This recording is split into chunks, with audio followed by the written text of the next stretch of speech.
hiniling na ng Amerika na isuko sa kanila si Kingdom of Jesus Christ founder Pastor Apollo Quiboloy. Kaugnay yan sa kinakarap niyang child sex trafficking sa Amerika. Live mula sa TV5 Media Center, nasa frontline ang balitang yan si Camille Samonte. Camille, may sagot na ba ang gobyerno natin sa kahilingan ng Amerika?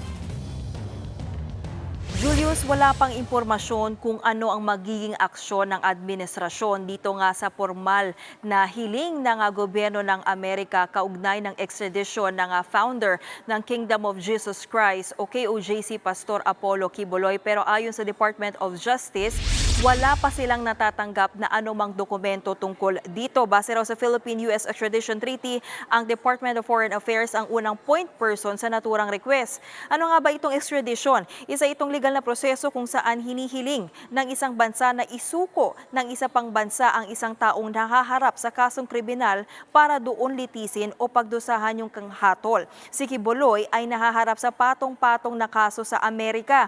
Noong 2021, kinasuhan siya ng child sex trafficking at sex trafficking sa pamamagitan ng puwersa, pananakot o panlilinlang, gayon din ng conspiracy, marriage at visa fraud, money laundering at cash smuggling. Ayon sa mga prosecutor ng Amerika, ginamit umano ni Quiboloy ang simbahan para mag-recruit ng mga miyembro na pinilit mangalap ng donasyon.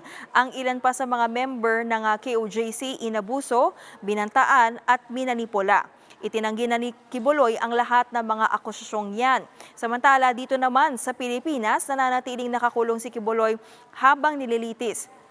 Para yan sa kasong qualified human trafficking at child abuse. Kaugnay yan ng mga reklamong isinampa ng Department of Justice matapos ang mga aligasyon ng dating miyembro ng KOJC. Noong 2024, nagtago si Quiboloy matapos siyang ipaaresto ng korte bago sumuko sa mga otoridad noong September ng parehong taon. Patuloy rin niyang itinatanggi ang lahat ng akusasyon. Sa ngayon, Julius, hindi pa nangangahulugan na ang request nitong Amerika ay ibig sabihin ay agad na siyang ipapadala doon. Dadaan muna itong extradition request sa pagsusuri ng Department of Justice at pag-aproba ng mga korte dito sa Pilipinas.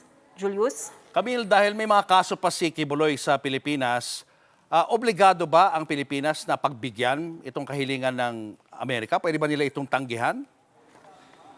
Julia, sa ganyang pagkakataon, usually inuuna talaga na matapos muna itong mga kasong kinahaharap ng isang akusado dito sa Pilipinas bago siya maaaring i-extradite. Pero pwede rin siyang isuko na sa Amerika kung papayagan ito ng korte dito sa Pilipinas.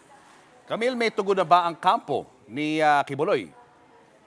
Julius, wala pa rin daw natatanggap na impormasyon ang kampo ni Pastor Quiboloy ayon sa kanyang isa sa mga abogado na si Attorney Ferdinand Topacio. Pero iginiit nila na handa silang depensahan ang pastor sa ilalim ng konstitusyon ng Pilipinas. Habang si Senator Risa Hontiveros naman na nananguna sa investigasyon laban sa pastor kaugnay ng aligasyon ng human trafficking, sexual abuse at forced labor, panahon na raw para dalhin sa Amerika si Quiboloy. Napanatag daw ang kanyang loob na may dalawang jurisdiksyon ang gustong humawak kay Quiboloy para panagutin siya sa mga kaso laban sa mga babae at mga bata. Ayon pa kay Hontiveros, wala nang katiting na impluwensya na dapat matira kay Quiboloy.